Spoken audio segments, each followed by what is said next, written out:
সময় সব কিছু ভোলায় ঠিকই, কিন্তু 13-14 দিনের মাথায় সমস্ত দুঃখ কষ্ট নিঃশেষ হয়ে যায়। প্রশ্নগুলো মাথায় ঘোরে। মহাভারতের অনুশাসন পর্বে লেখা আছে, মৃত্যুভোজ কর্মচঞ্চলতা কমিয়ে প্রৌঢ়ত্ব প্রদান করে।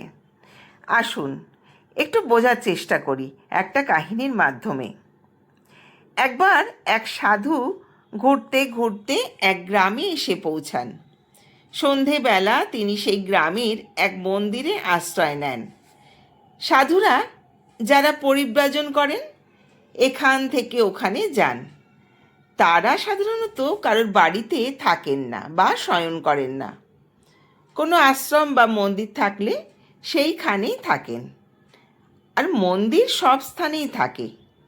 যাই হোক, সেই মন্দিরে প্রবেশ করে তিনি এদিক ওদিক তাকাতে লাগলেন। দেখলেন দূরে একটি শতরঞ্জি। তিনি সেটি মাটিতে পাতলেন একটু বিশ্রামের জন্য। মন্দিরের যিনি পুরোহিত তিনি সাধুকে জিজ্ঞাসা করলেন, রাতে কিছু ভোজন করবেন তো? সাধু বললে, যদি চাল ডাল আলু নিয়ে আসেন। সাধু সেটাকে ফুটিয়ে নিয়ে খেয়ে নেন। পুরোহিত দেখলেন মানুষটা ভালো, শুধু শুধু বাইরের চাতালে শোবেন কেন। সাধুকে বলেন, আপনি রাত্রিরে মন্দিরের ভিতরেই শুয়ে পড়ুন। মন্দিরের মধ্যে সাধুকে শুতে দিয়ে পুরোহিত বাড়ি চলে যান। অনেক রাতে সাধুর ঘুম ভেঙে গেল, আর প্রদীপের সেই অল্প আলোয় তিনি দেখতে পেলেন মায়ের সারা অঙ্গে মহামূল্যবান সব অলংকার রয়েছে। তার তখন মনে হলো, এই সমস্ত গয়নাগাটি মন্দিরের তো কোনো কাজে লাগবে না, আমার কাজে লাগতে পারে। এই ভেবে সাধু মন্দিরের বিগ্রহ থেকে সমস্ত গয়নাগাটি খুলে নিজের ঝোলায় ঢুকিয়ে নিলেন। তারপর খুব দ্রুত শতরঞ্জি গুটিয়ে রেখে নিজের সব কিছুর সঙ্গে ঝোলাটা নিয়ে হাঁটা দিলেন। প্রতিদিনের মতো সেদিনও ভোরবেলা যখন সূর্য উঠেছে, পুরোহিত মন্দিরে এসেছেন মন্দিরে মায়ের পুজো করার জন্য। এসে দেখেন সাধু নেই, আর মায়ের গায়ে একটা গয়নাও নেই। এই দেখে তিনি তো বিকট চিৎকার শুরু করে দিলেন। চিৎকার শুনে গ্রামবাসীরা হাজির। পুরো ঘটনা শুনে তারা এতই রেগে গেল যে হাতের কাছে যে যা পেল, লাঠি বাঁশ ইঁট পাটকেল তুলে নিয়ে ঠিক করলো যেমন করেই হোক সাধুকে খুঁজে বার করবই, মেরেই ফেলবো আজ তাকে। ওদিকে সাধুও গ্রামবাসীদের হাতে ধরা পড়ে যাবার ভয়ে এবার ভোরবেলায় তার মলত্যাগের বেগ এসে গেছে। এক পুকুরের ধারে ঝোলাটিকে পাশে রেখে যথারীতি মলত্যাগ করছেন তিনি। ঝোলাটির দিকে তাকিয়ে তিনি ভাবছেন, আমি কি করলাম? আমি সাধু হয়েছি, ত্যাগের জীবন বেছে নিয়েছি, শেষে কিনা আমি মন্দিরের গয়না চুরি করে পালাচ্ছি। শেষ পর্যন্ত আমার এই হাল হলো, এতটা অবনতি হলো। আমি তো কোনো দিন ভাবতেও পারিনি যে কখনো চুরি করতে পারি। তিনি ভাবতে লাগলেন যে কেন আমার এমন হলো। যাই হোক, তিনি অনেক ভেবে ঠিক করলেন যে যা হয়েছে হয়েছে, মার খেতে হয় তো তাও খাবো, জেল খাটতে হলে খাটবো, তাও আমি এটা যথাস্থানে ফেরত দেব। তখন সেই ঝোলা নিয়ে দৌড়ে দৌড়ে সাধু আবার সেই গ্রামের দিকেই ফিরতে লাগলেন। এদিকে গ্রামবাসীরা সবাই যখন মারমুখো হয়ে বেরিয়ে পড়েছে, তারা দেখে যে সাধু নিজেই ফিরে আসছেন। উপস্থিত বৃদ্ধজনেরা বললেন, ওকে মেরো না, ও যখন নিজেই ফিরে আসছে আগে শোনো কি বলতে চায়। সাধু ফিরে এসে ঝোলাটা পুরোহিতের হাতে দিয়ে বললেন, আমাকে মারার আগে একটা কথা তুমি বলো, যে তুমি কি শ্রাদ্ধের পুজো করো? পুরোহিত বললেন, হ্যাঁ করি। সাধু জিজ্ঞাসা করলেন, তুমি কালকে আমাকে যে চাল ডাল আলু দিয়ে গেলে সেগুলো কি শ্রাদ্ধ থেকে পাওয়া? পুরোহিত বলল, হ্যাঁ, শ্রাদ্ধের কাজেই ওগুলো পাওয়া। কবে মারা গেছে সে? সাধুর প্রশ্নে পুরোহিত বললেন, এই 3-4 আগেই সে মারা গেছে। সাধু আবার জিজ্ঞাসা করলেন, কেমন লোক ছিল সে? সবাই সঙ্গে সঙ্গে বলল, ভীষণ দুর্নীতিগ্রস্ত লোক, মহা চোর ছিল সে।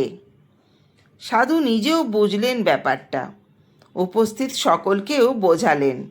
বললেন, ওই দুর্নীতিগ্রস্ত মহা চোর লোকের উদ্দেশ্যে নিবেদন করা শ্রাদ্ধের অন্ন গ্রহণ করায় তার মধ্যেও ওই দুর্নীতির মনোভাব প্রকাশ পেয়েছে। সাধু শ্রাদ্ধের অন্ন খাবার পরে যখন মলত্যাগ করলেন, শরীরের মধ্যে থেকে খাদ্যের দোষ ও প্রভাব অনেকটা কেটে গেল। শ্রাদ্ধের অন্নের প্রভাব খুবই শক্তিশালী হয়।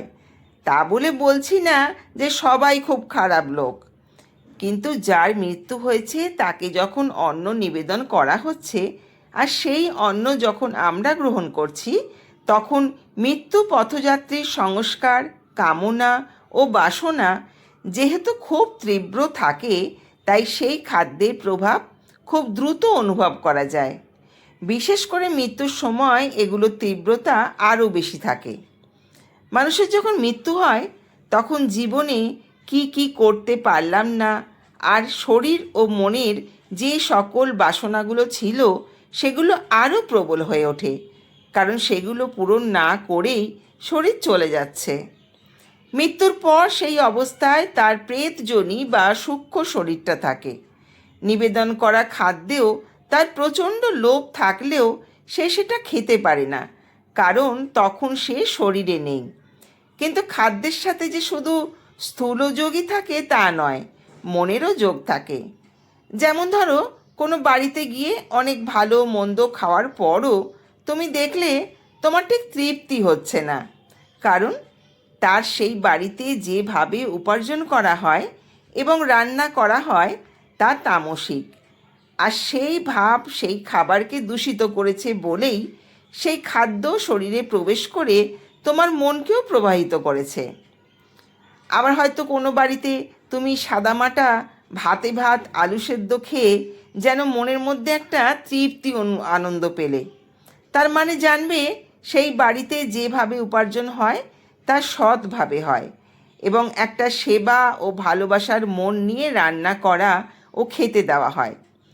সুতরাং খাদ্যের সাথে মনের একটা সম্পর্ক থাকে। কি মন নিয়ে খাবারটা নিয়ে আসা হয়েছে, কি মন নিয়ে রান্না করা হয়েছে, তার উপর নির্ভর করছে তার প্রভাব আমাদের শরীরে কেমন থাকবে। সুতরাং মৃতের প্রতি উৎসর্গ করা খাবারের প্রতি মৃত ব্যক্তির একটা প্রবল টান থাকে, বা বলা যায় খাদ্যের যে সূক্ষ্মতা সেটা সূক্ষ্ম শরীর টেনে নেয়। তাই সেই খাবার খেলে মৃতের কামনা, বাসনা ও তার কষ্ট তোমার মধ্যে প্রভাব ফেলবেই।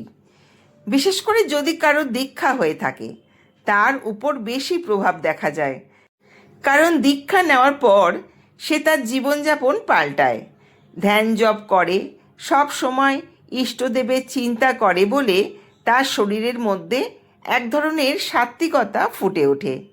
তাই যার দীক্ষা হয়েছে সে তার নিজের মধ্যে ওই খাবারের প্রভাব ভালোভাবে অনুভব করতে পারে। আবার অনেকেই আছে দীক্ষা না হওয়া সত্ত্বেও ছোটবেলা থেকেই শ্রাদ্ধ বাড়ির খাবার খেয়েই অসুস্থ বোধ করে। রান্না হয়তো ভালোই হয়েছে, সে অত শ্রাদ্ধের বিষয় হয়তো জানেও না, তাও অসুস্থ হয়ে পড়ে। 2 দিন 3 দিন ধরে তার রেস্ট থাকে।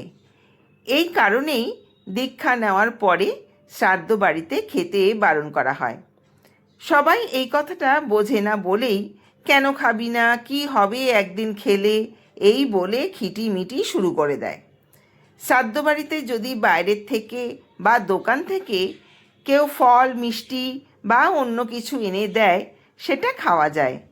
এমনকি যদি আলাদা রান্না করেও কিছু দেয় সেটাও খাওয়া যায়।